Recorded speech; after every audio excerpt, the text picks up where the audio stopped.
Hi y'all, it's Kobe R. Rice, and I am back again with another creative weekly update.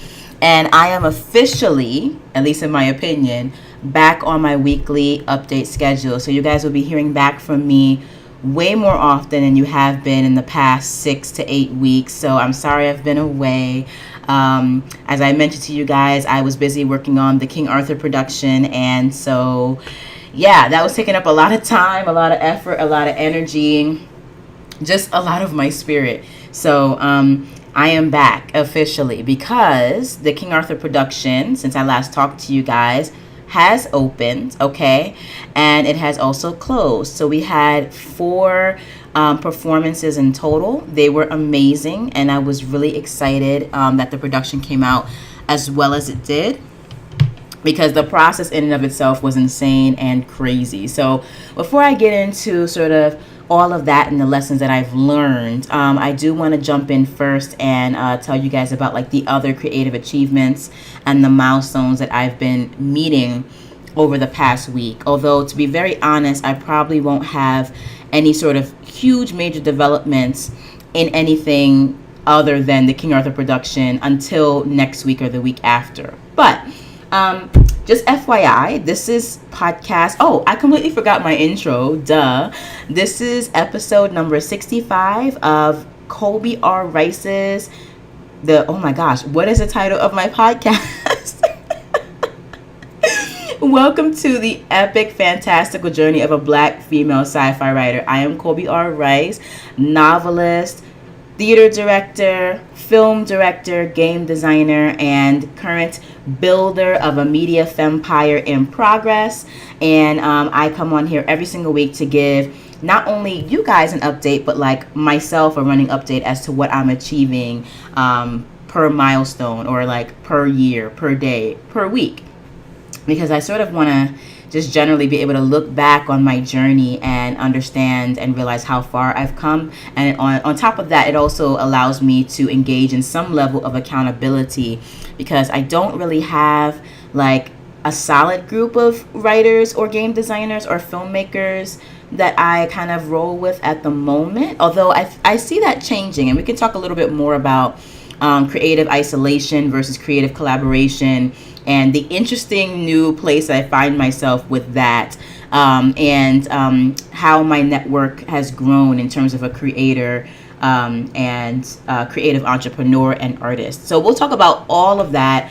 I don't have an episode for this podcast quite yet, but I do want to give you guys a heads up that while this podcast is going to be dealing with the updates from April 16th all the way until April 22nd, the next podcast will not only deal with the updates for this week that I'm about to embark on, but it will also include the updates and the milestones and the creative achievements of the entire first 4 months of the of 2018.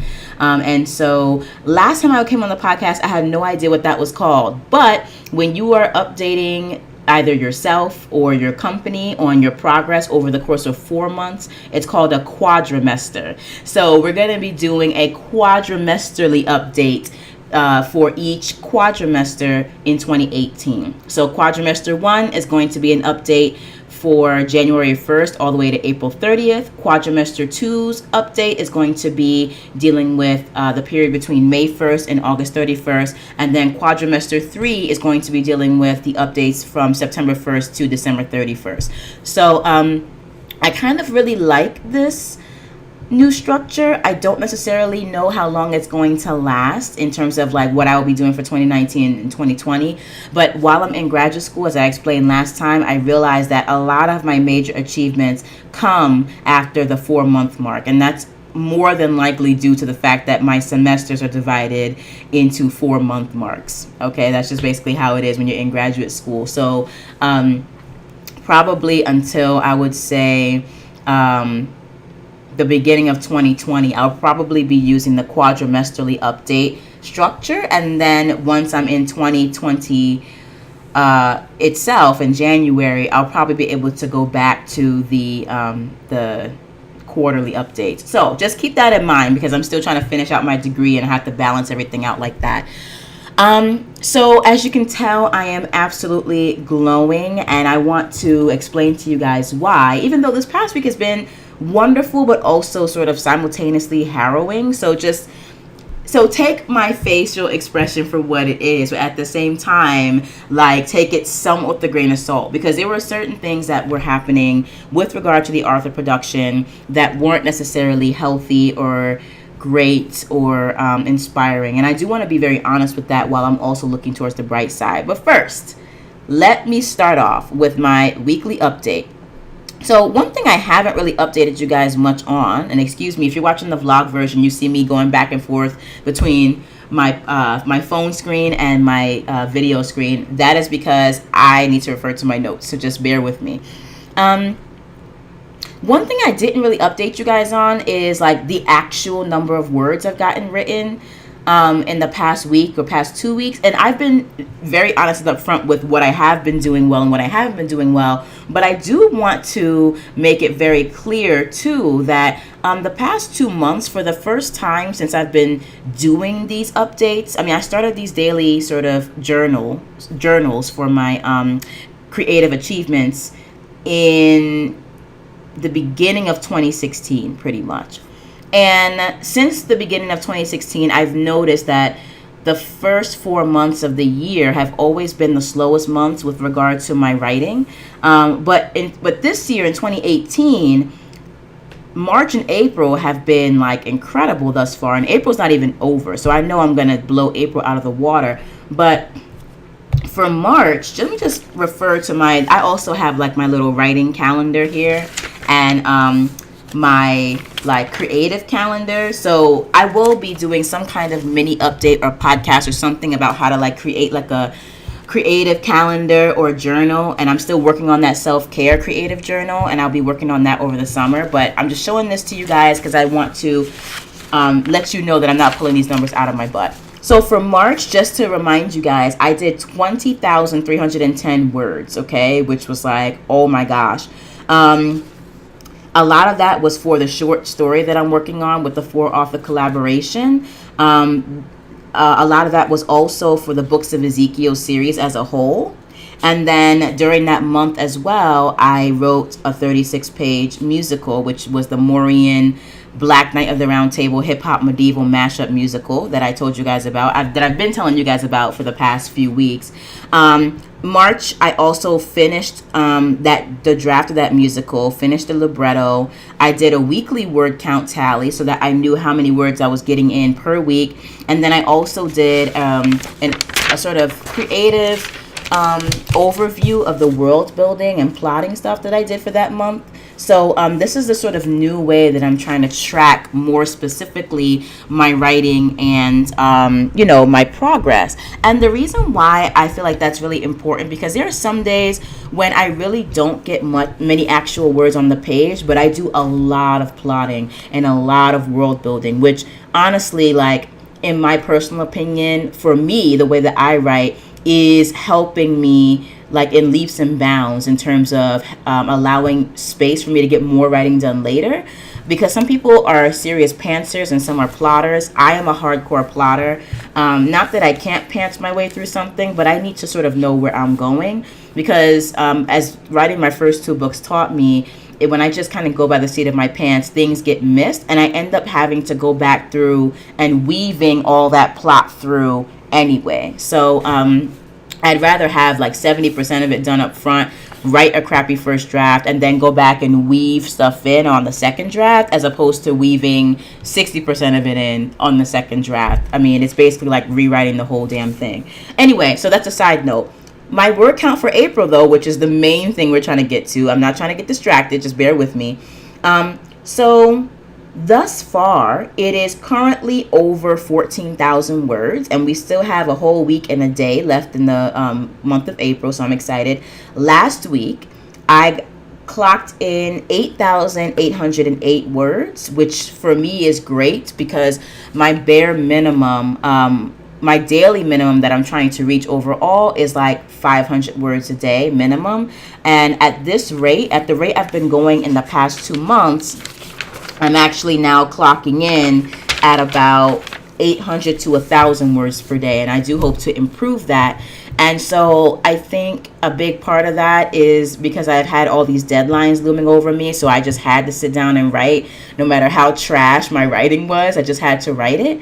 And yeah, and so like that helped. And I think just getting practice in, just letting go and just writing crap has really helped me out a lot. And then also just being super crunched for time, because I literally had zero time with this King Arthur production going on that I was co-directing, plus graduate school, plus being a mom, plus teaching and TAing both of those classes, and then all the other creative things that I had going on as well that I couldn't engage in all the time. But I did engage in occasionally when my brain just needed like a break, or I just had a little bit of time just to do me and relax and breathe.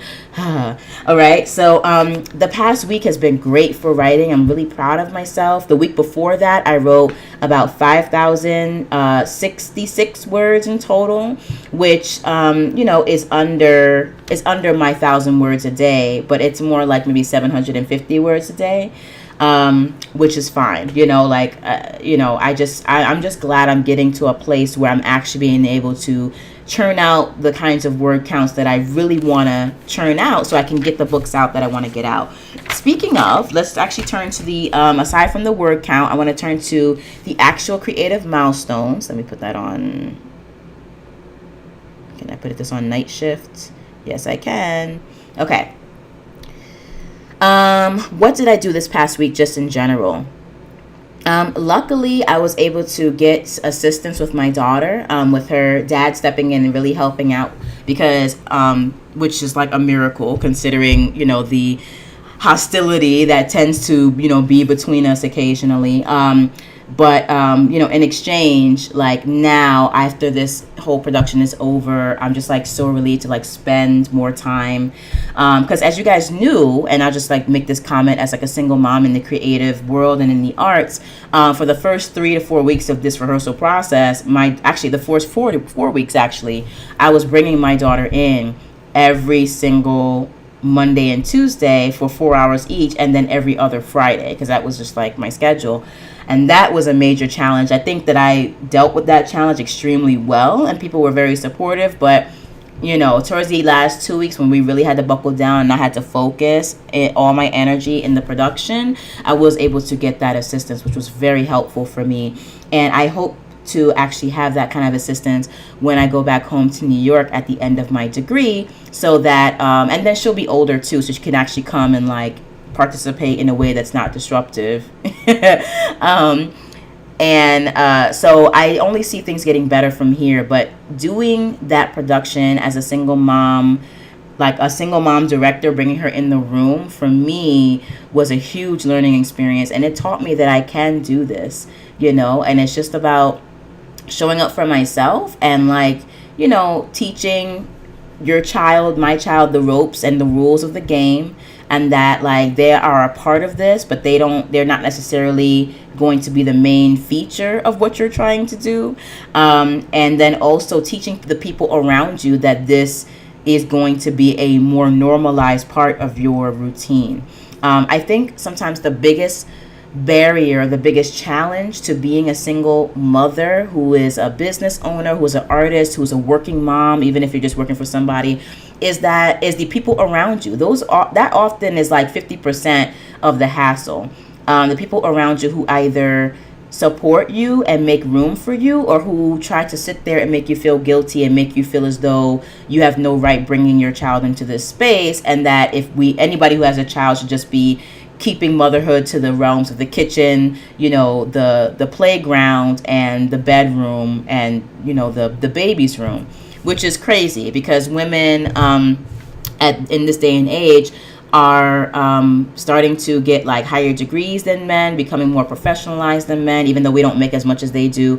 And we also are mothers. So at some point, something has to give, where we have to start redefining the industries in which we are working to include those aspects of our lives. Like for me personally, I believe that if it can afford it, I believe that every business should incorporate some kind of daycare, including night care. If you're like, for example, asking, your employees to stay late at night and you're challenging their work-life balance, I feel as though, somewhere in that sacrifice, we need to start accepting and understanding that there are children involved, and maybe we should be providing an opportunity to either bring the kids to work where they can, be in like a little kid environment and play or sleep or whatever.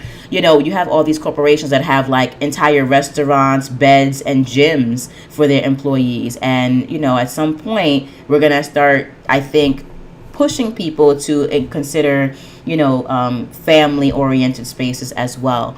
And this is not about entitlement. This is just about the stark reality of the fact that like half of your working force would be better served by these amenities and would actually become better workers for you, because they don't have to have the worry about what they have to do with their kids or whatever. I know for Rebel Ragdoll LLC, and that's for publishing, productions, game design, whatever. If I ever got to the point where I had a brick and mortar, and I do want that at some point in the future, I believe, some kind of brick and mortar, at least for the production house, where I have my studio, my green space, my editing base, and all that.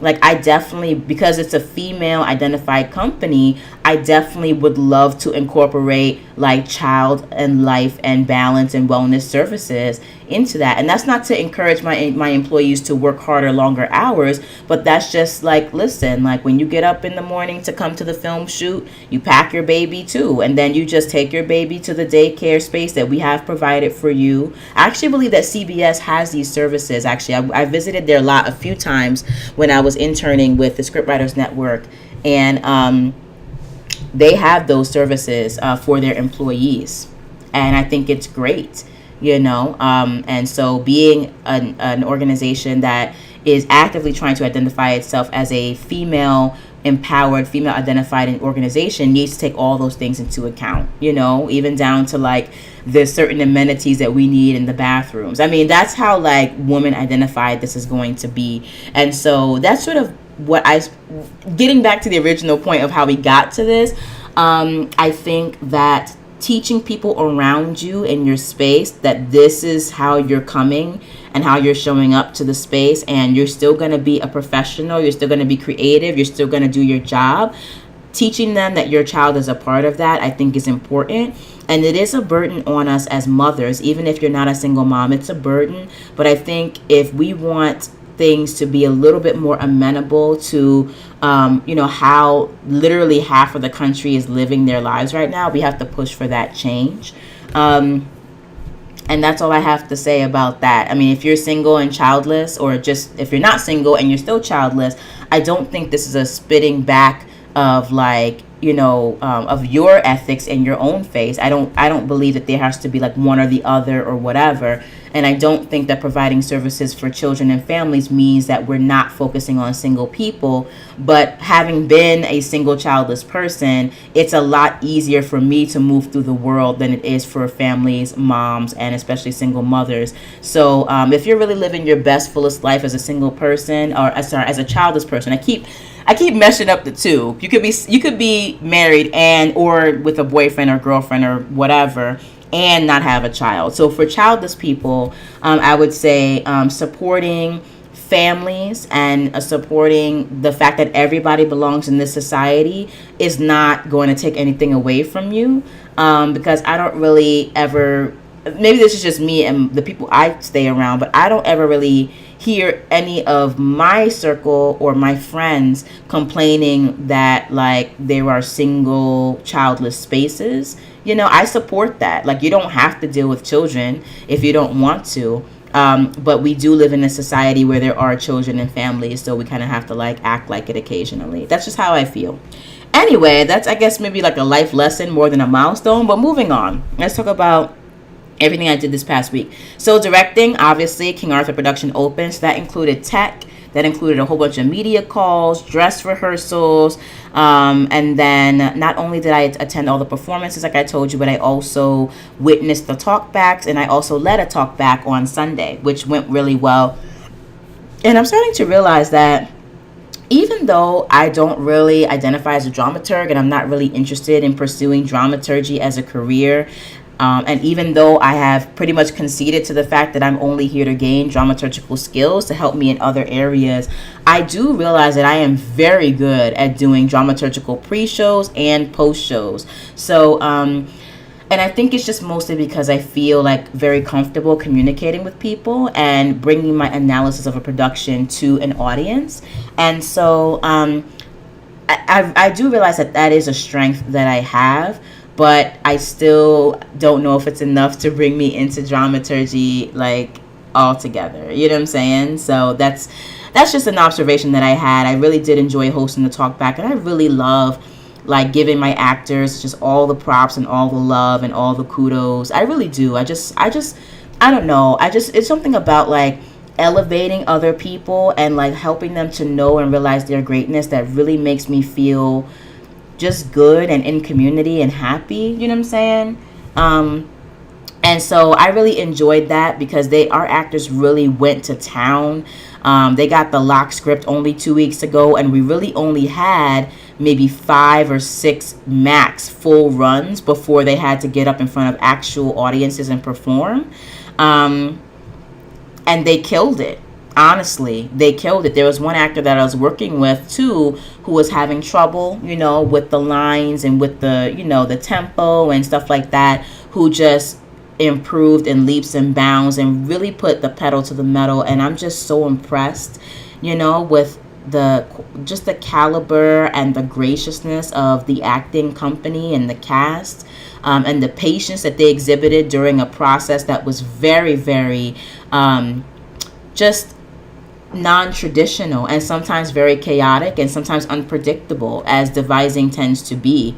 And like I said to you guys before, we literally crammed like 2 to 4 years of work into 6 weeks and still had a really good production, and I think that we are all going to walk away from this with better portfolios, better experiences. I know I love directing, despite the fact that I experienced a lot of unhealthy and dysfunctional behavior, and that I was also just feeling a very toxic environment sometimes amongst certain members of like the production, who I will not name or even talk about their titles because that's not the point of this podcast. But even though I was feeling that energy and that vibe, I can separate that and realize what a wonderful experience it is, just professionally, creatively, and artistically for everybody involved.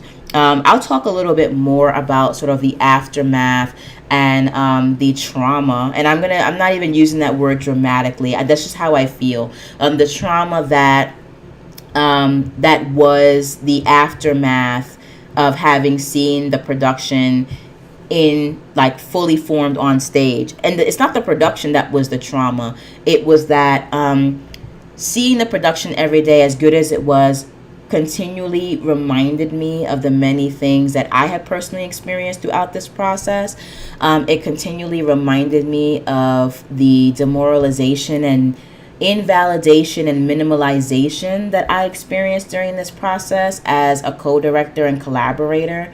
And so although I was super excited to see all of our hard work up on stage and the actors killing it, to a certain degree, like being at all the productions and performances was sort of subconsciously very damaging for me. And I'm still kind of trying to like repair myself on that level. And it's hard for me to explain sort of the psychological aspect of it. But it's just like when something has dealt you an emotionally heavy blow or a damaging blow to your esteem, being exposed to that thing over and over again is not really good for your psyche or your esteem. And I didn't realize how bad I would feel over the course of seeing these performances until I started feeling that way. Because there would be certain things in the performance that had nothing to do with the actors or even, really the performance itself that just reminded me, oh, this is the place where, I felt denigrated. This is the place where I was silenced. This is the place where I felt erased. You know what I'm saying? Just being reminded of those milestones, those symbolic milestones, was very difficult for me, even though the performance itself was wonderful. So I'll talk a little bit more about that later in the podcast, but I did want to sort of give you guys a heads up as to sort of where I am with the King Arthur production. Again, it was amazing. I learned a lot. I would say 80% of it was incredibly constructive and like wonderful. I really looked forward to going to rehearsals like 90% of the time. Honestly, straight up, right hand to God, I really did. But then it was that 10 to 20% of the time where things were super negative and toxic that I'm really still trying to work through. So, we'll get to that. So that's directing. Dramaturgy, like I told you guys, I hosted the dramaturgical talkback this Sunday. It went great. I attended and experienced 3 other talkbacks, which I sort of listened to and learned from. And I said, oh, I want to ask this question. Oh, I want to ask that other question. I also started to, now this week, because we're starting to work on the materials that we're going to be directing for the fall, literally I started working on the final round of edits that we got back from the playwrights that we're currently dramaturging for another class. So as you guys know, I'm also in the middle of dramaturging 3 Black playwrights, one of whom is doing a full-length piece, and 2 others of whom are doing 10-minute plays, who will be produced and featured in our 10-minute play festival, Erased. It's called Erased. That's coming in the fall. And unlike what we did this semester, that play festival is going to be a very sort of straight narrative, where we already have text and plays in place, and we're just directing the text. And so it's more, quote, straightforward, but at the same time, the plays, some of them are realist, others of them are very non-realist, some of them are more expressionist, impressionist, surrealist. So there are a lot of interesting visual things happening on stage. So the challenge for that one is not going to be, oh my God, how do we make a script out of nothing in 6 weeks and have it, great.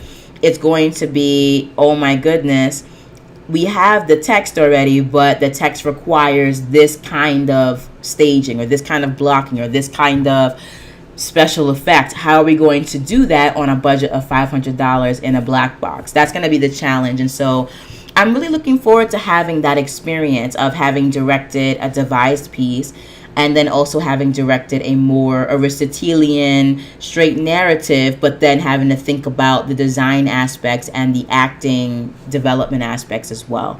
So what I'm going to do actually between now and then is just sort of not only finish up the dramaturgy for these 3 playwrights, but I'm also going to use the summer to do some more learning, self-guided learning, because you guys know I'm an autodidact, self-guided learning as to how to be a better theater director and also how to, just direct in general. I'm also seeking feedback from the actors and the crew that I worked with this semester so that I can figure out where I was strong and where I was weak, and maybe take some pages from their book and get some suggestions from them, because they've all worked with different kinds of directors and they have a sort of idea as to maybe, how to do certain things or what is most effective that they have experienced, so, the effective methods. So, it's very interesting how dramaturgy in and of itself is so tightly intertwined with directing. So I'm really grateful for these experiences, even though I'm exhausted and I cannot wait for this semester to be over. And I do want at some point to wind all these conversations and relationships down until like a week before we come back to school. So I am ready for a break, but I've learned a lot from dramaturgy this semester. Grad school and teaching, literally I only have 20 papers left to grade before I'm fully caught up with all the stuff, with all the back grading that had to go on the back burner because of the King Arthur production. So I'll be finishing that up tonight. And I'm just still, again, getting my life with this horror class and learning so much, like, all the time. And, we're basically down to, like, our final week and our final screening. And I think we're going to be doing... I don't actually know what we're going to be doing. Let me actually look and check. But I know that we are going to be learning about 2 more film traditions in horror, like across the world. And I really want to, double check and make sure to see what that actually is, because I think it's awesome. Okay, great. So we are just going to be looking at like global horror essentially this week, which is tomorrow, I guess. Maybe looking at horror like reception and audiences and stuff like that. And then the final week will be like our conclusion week. So, we learned so much. We did like French horror, Chinese horror, Japanese horror, Korean horror, blaxploitation horror, German horror, American horror, Mexican horror. Like we literally went French horror. We went across almost the entire damn world with our horror class, and it was amazing. And I just looked at my notes, and now I literally have like almost 50 pages of notes that I can like restudy in the future and learn from when it comes to like, writing and directing my own horror films. And then on top of it, like I have a sort of like really lovely template, or like a starting place for films to study, right? In order to like really understand kind of how horror has manifested across the world and throughout time. We also studied Italian horror. I'm not really sure if I went over that. Let me just like look at this. And then we also addressed certain questions, like we looked at race, class, and gender in horror. And it was just, I don't know. We looked at sexuality in horror as well. So not only did we look across nationality and across country, but we also looked at intersectional issues. So it's just a really amazing class, and I'm really happy that I'm TAing for it. We won't be able to take it or TA for it until next spring, and I'll be super excited to do that. So yeah, it's just going great, and I'm really excited about that. I'm not really going to go through everything I'm dealing with right now in graduate school in terms of like papers, but as you can imagine, it's like the final 2 weeks. So we're basically writing up the papers for all of our classes. For my theater and culture and history class, I have to write an artist manifesto and support it with, documentation and footnotes and stuff. And then for my new play dramaturgy class, I have to finish up the dramaturgical protocols for my 2 10-minute plays, and then finish up the dramaturgical protocol for my full-length adaptation play. So that's a lot of work, and it's all due this coming Monday, so that's going to be intense. And then for the King Arthur production, I honestly, we have a paper. I really don't know why. It just feels kind of unnecessary, but it's supposed to be some sort of research and reflection paper on the process, and I know exactly what I'll be writing on. I'm going to be looking up sources and things that deal with healthy collaboration and creating environments that are constructive and not abusive. That's what I'm going to be submitting. And that comes directly from my experiences as a co-director this semester.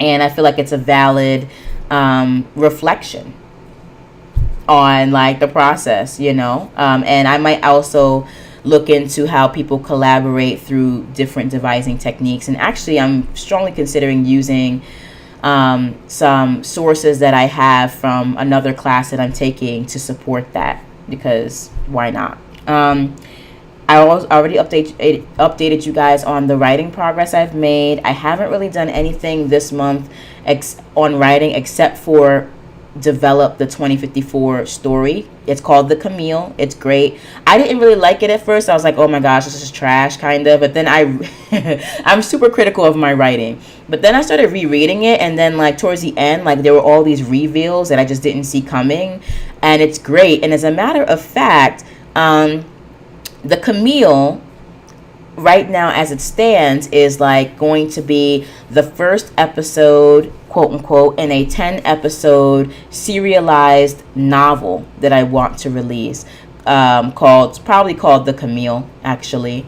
And even though I won't be going forward with that project already, because I just need that to sit in my psyche and just marinate and sit in the ether, I will more than likely be developing that in like the near future, especially because this first episode that I'm writing, which will contribute to the author collaboration that I'm doing, basically served as like the pilot episode for this entire series. And just as I was finishing up that pilot, it just occurred to me that there's just so much story here with all these different characters. I just haven't mined it yet and haven't figured it out.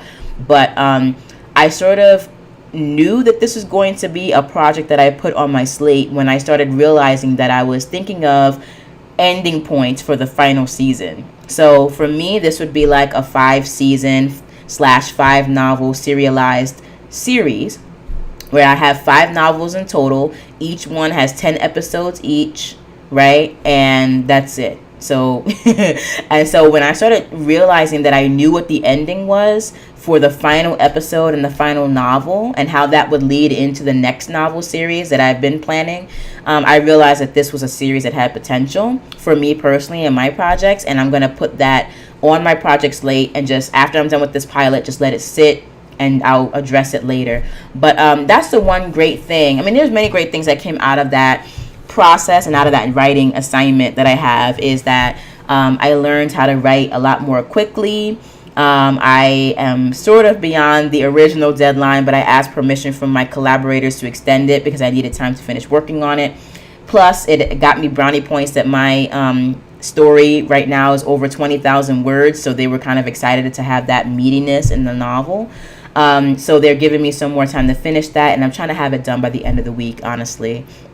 But yeah, so that is what grew out of that 4-author collaboration, not just a story, but like episode number 1 of a serialized novel series. And I would really like it if I could actually write out the whole series, like all 50 episodes, and like literally just release an episode each week, you know, as of like 2020 to my readers and to the world.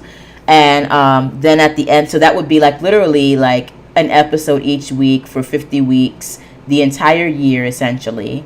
They would also be available for pre-order, pre-release every week. And then at the end of that, I would offer like a big final box set to my readers who wanted to read the entire series. So that's sort of like my crazy marketing plan that I would love to launch sometime in 2020. Like I would love that to be something I'm doing at the beginning of 2020. And so that's sort of a goal that sort of emerged out of this whole process. But of course, the main thing is to get this story done. The next main thing is, as of the summer, is to finish working on Hollow Point, publish that, finish working on The Haunt, publish that, and then also finish the first 2 novels, if possible, of the Hitman of Happily Ever After series. So that's my focus. And actually, now that we're talking about focus, let's get into the meat of the podcast. And I finally figured out what my title is going to be. I think it's going to be called something like Deep Focus and Dealing with Artistic Trauma or something like that. Something like, it sounds dramatic, but it kind of encapsulates all the themes I want to talk about. One major thing I see coming out of this entire process for me is that in a lot of ways I'm realizing a lot of my goals, and that is because I have deliberately and actively chosen to engage in what I call deep focus. Now, there is a book out there already called Deep Focus that I want to actually read, because I hear some great things about it, but I'm not sure if that book is engaging in the same definition of deep focus that I'm engaging in.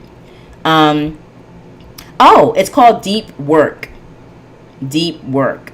Okay, so then where did I get deep focus from? I know it came from, I got deep focus from filmmaking, I believe.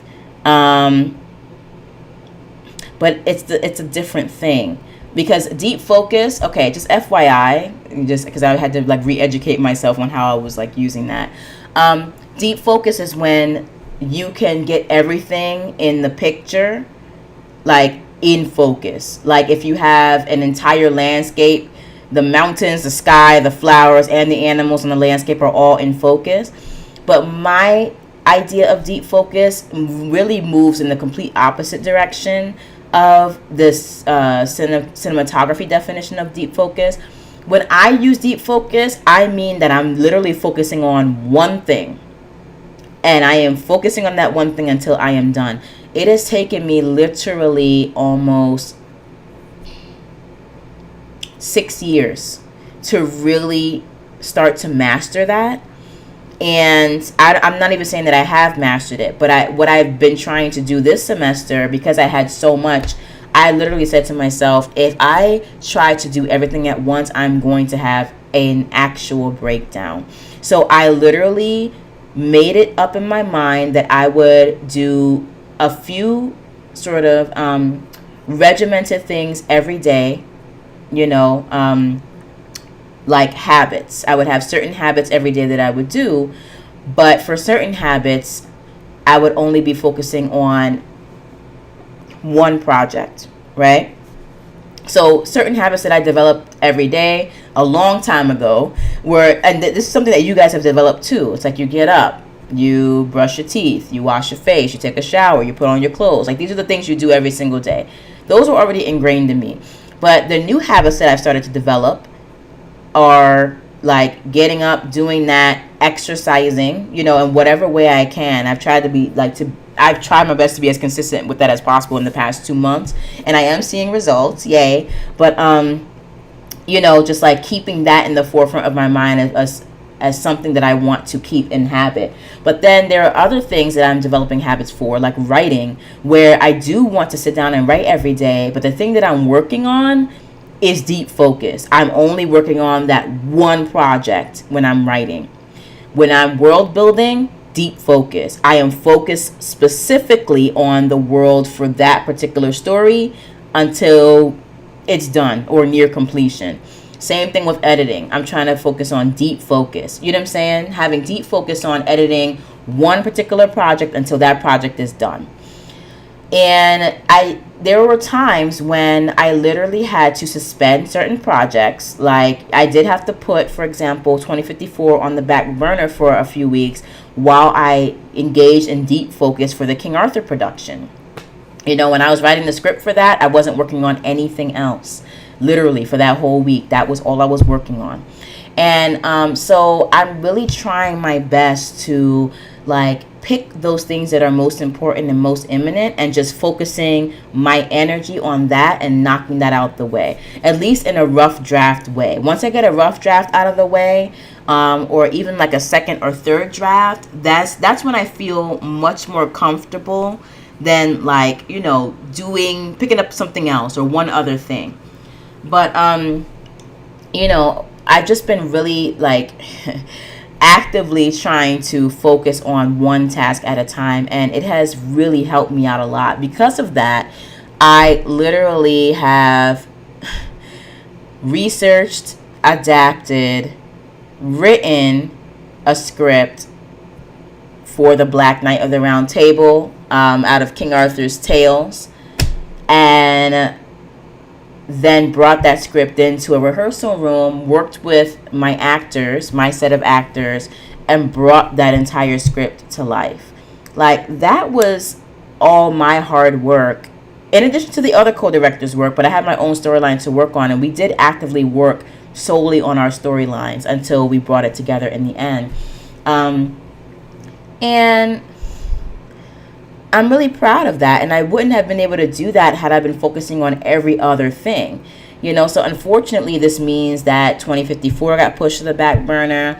Even a lot of my graduate school work got pushed to the back burner, except for a very bare minimum way, and people weren't really happy about that. But honestly, that's the kind of level of deep focus I had to engage in, where I was literally focused on that one thing until it was done. And now I can then pull back and put my energy back into those other things.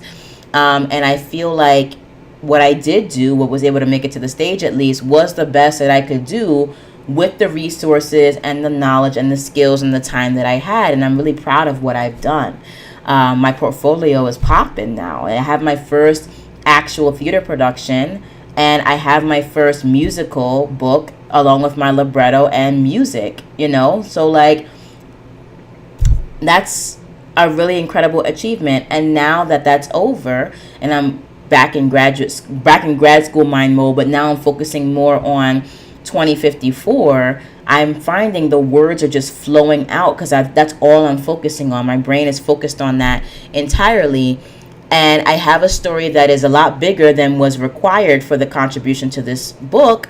And because I have this deep focus, other things within this world are emerging for me. You know what I'm saying? So by the end of April, I would have written a musical with lyrics. I would have written a 20,000 plus word contribution to a novel that will be coming out in May.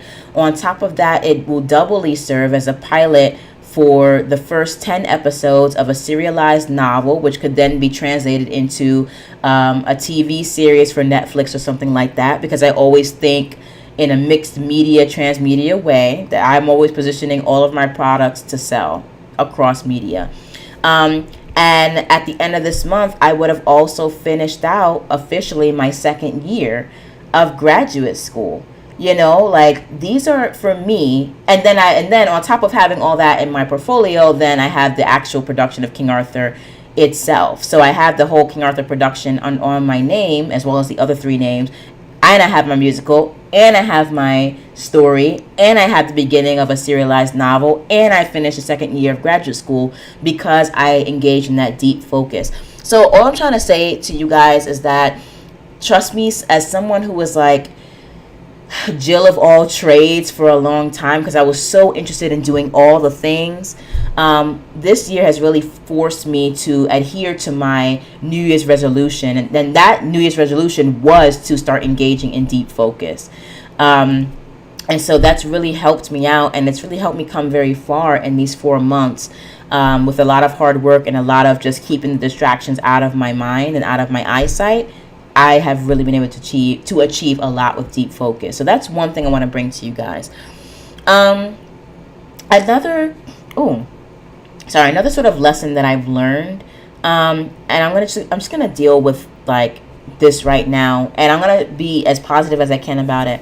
Is that I explained to you guys at the beginning of the podcast how and why going to the production of my show over and over again kind of reproduced a lot of the microaggressions and passive aggressions and active aggressions that I experienced in the making of the show. And it all contributed to this deep sense of like trauma and emotional, like, just darkness that I was feeling for the past 4 days. And I think even though like I'm still kind of struggling with that, it's better now that I don't have to experience the production over and over again and remember the ways in which like I was battered.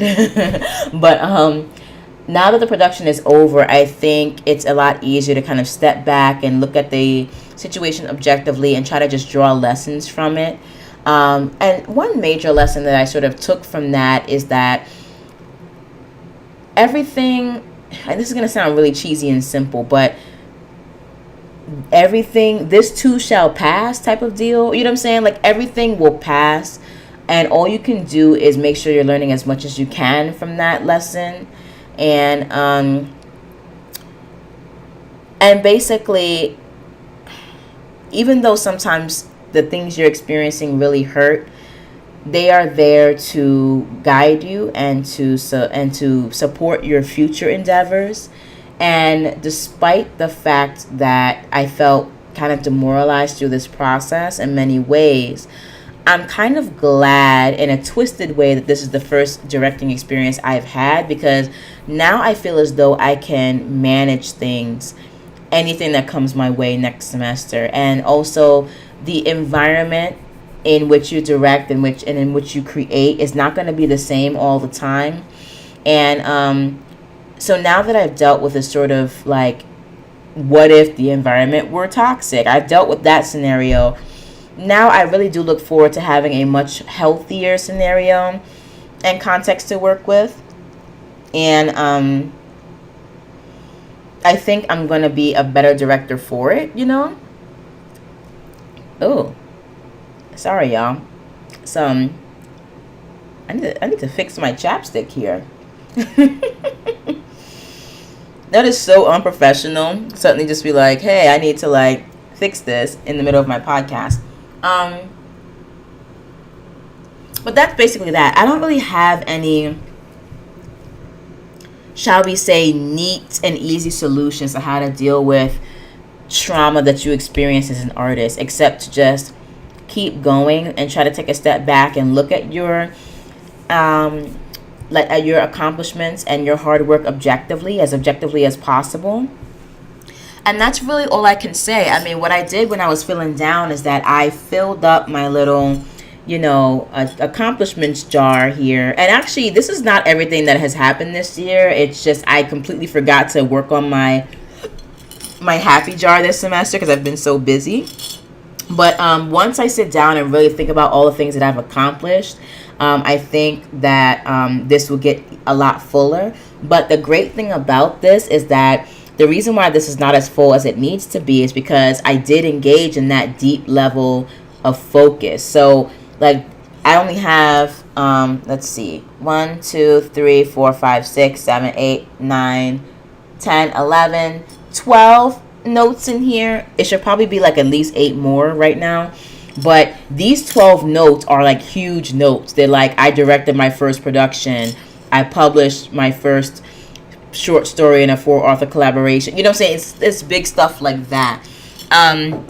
So having that running milestone check-in, having this podcast, having my happy jar, my gratitude jar is what I call it.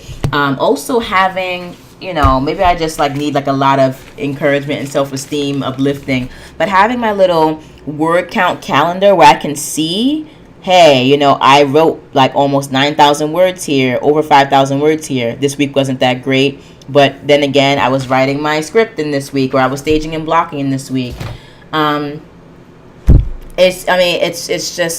does wonders for just giving you an objective perspective of how amazing of an artist you are. And I know that everybody has the capacity to and is an amazing artist, but we just have to remind ourselves of that. Even if we're not getting that kind of validation from the outside world, if you show up trying your best, being a great person, being an innovator, like trying to follow your compass, constantly in a state of self-improvement, trying to like improve your craft on all levels, then you are an amazing artist. And I applaud you. And sometimes being an artist can be very traumatic, because when people attack you or your art, it can feel very personal, especially when you're in a situation kind of like me, where sometimes I feel like my art, my novel writing, my filmmaking, my creative empire I'm trying to build up, my game design, all these creative things that are inside of me, that and my daughter, sometimes I feel like are the only things I really have. And those are the things that make me feel super happy and fulfilled. Like, those are really the only things that I really need, unless like William Lee or Ludi Lin or Idris Elba or, any number of gorgeous guys that are completely unattainable by me. If they suddenly decide to like leave their wives and like just come home to Colby, like that will probably make things like even better, but that would be like the cherry on top. Listen to my crazy, like unrealistic expectations. No, I obviously, like, I'm not that delusional, but there's certain things in my life that I would, of course, like love to like sort of improve it. Like I would love to go clothes shopping a little bit more often, but aside from all of that, my creativity and my daughter and like my entrepreneurial spirit and my entrepreneurial endeavors sometimes are really the only things that I feel, and my family, that I feel like bring my life meaning, and when people try to destroy that or take my creativity away from me or try to denigrate that, sometimes for me it feels like a very personal attack, which to a certain extent is not fair to them, right? Because some people don't know how much your creativity means to you. They don't understand that their little snide comments or them saying toxic things about you is like degrading a very central part of your personality. And it really shouldn't matter, because people should not treat you like that anyway. They should treat you with respect.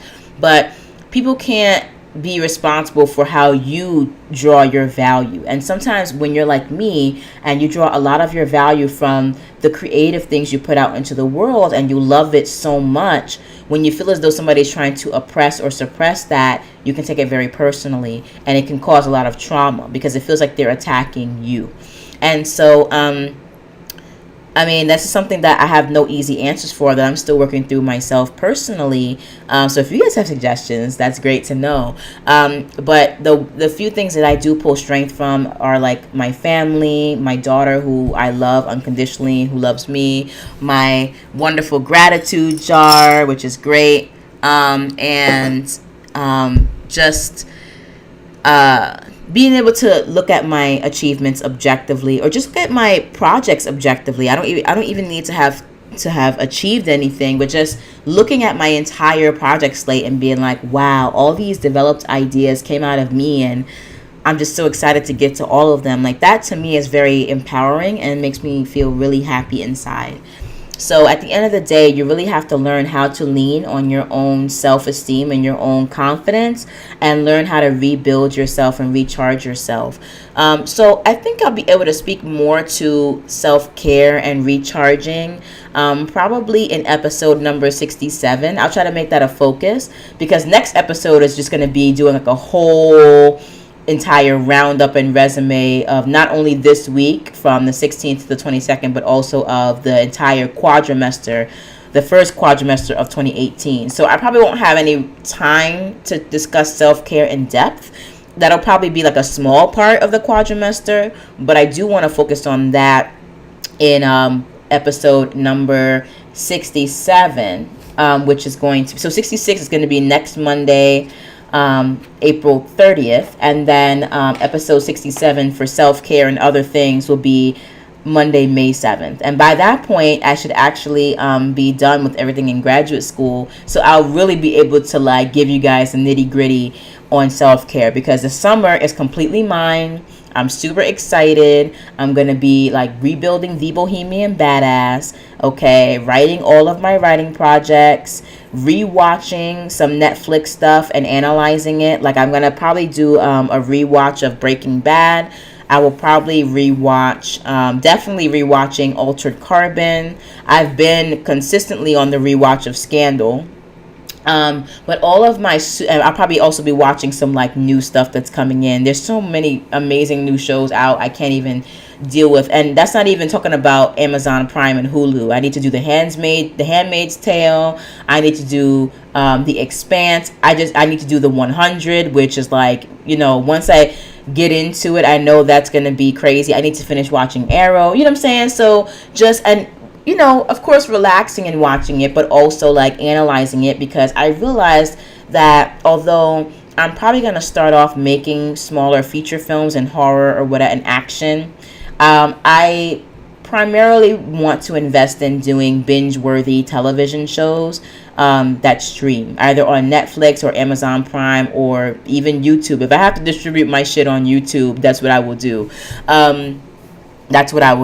So, yeah, that's basically that. There are a lot of things that I have planned for myself, just creatively and business wise this summer, as well as self-care, like getting more sleep, making sure I'm definitely staying up on my exercise regimen, just taking care of my body, my spirit, and my soul, and just healing myself, reorientating myself to the things that I want to do with myself and my career, getting mentally prepared to take on my third year and finish up my master's thesis and graduate, which is going to be a huge accomplishment. So just getting all of that information and together, and I'm just excited about that. So having said that, let me get off this podcast because I'm coming up on the hour. Hopefully something in this rambling will have been impactful for you. I'm just crossing my fingers because sometimes I get off track. But if you didn't get the main message, stay creative, stay badass, stay indie, keep your head in the game. Or even if you can't keep your head in the game, girl, child, boy, keep your toenail in the game. Keep your toe in the game. Do whatever it is you have to do. Just keep yourself in the game, boo. And so we will be talking about all the stuff, I feel like I've accomplished next week, and then after self-care. And then also I want to kind of clue you guys in that what I'm trying to do is, just FYI, for the future, build like this little mastermind group of Black creative women trying to build media empires, because I've realized that I know like 4 other Black women And so collectively, we're 5 women. 3 out of 5 of us are also mothers. And we're all trying to, in some way, shape, or form, build media fempires. Like, one of them is trying to do like an African publishing fempire, focusing on the African market and developing that. One is trying to take her chemistry and science skills and apply it to, mentoring, coaching, beauty and aesthetics and like that industry. And so she's like creative in that way. Another one of us is like trying to build like a women in comics fempire, And another one of us is a writer, author, and like she is essentially like the founder and builder of like this Southern Black sci-fi, fantasy, and paranormal filmmaking fempire, which I think is really wonderful as like a niche market, but also just amazing. And I'm just like, why aren't we all in a mastermind together, like trying to become a conglomerate, like maybe not even legally, but just just informally, because like why not start building a media fempire based on this stuff, right? So anyway, all we need now is someone trying to start like a online magazine or whatever. And I think, and a game designer. Well, I guess I'm the game designer, but somebody who's like in tech or whatever, and like we could be on our way to like creating like the first Black female owned conglomerate type, you know what I'm saying? So anyway, it's a little thing that I'm thinking about. I'll talk more about that in self-care, because I do believe gathering with people in networks and developing your collaborative partners and moving from creative isolation into creative collaboration can be a really wonderful way of fighting your isolation, but also like expanding your horizons. And so I'll talk more about that in my self-care episode, because for this particular experience with King Arthur, I did realize that I do enjoy creative collaboration. At the same time, there is a time and a place for creative isolation, and it does have its uses. So we'll keep it like that. And I do believe that there should be a spectrum that you sort of stay on. And sometimes you just need to be isolated, and other times you just need to be all integrated. So we'll talk more about that on May 7th, episode number 67. But in the meantime, I am out. Peace. Love you guys. Mwah.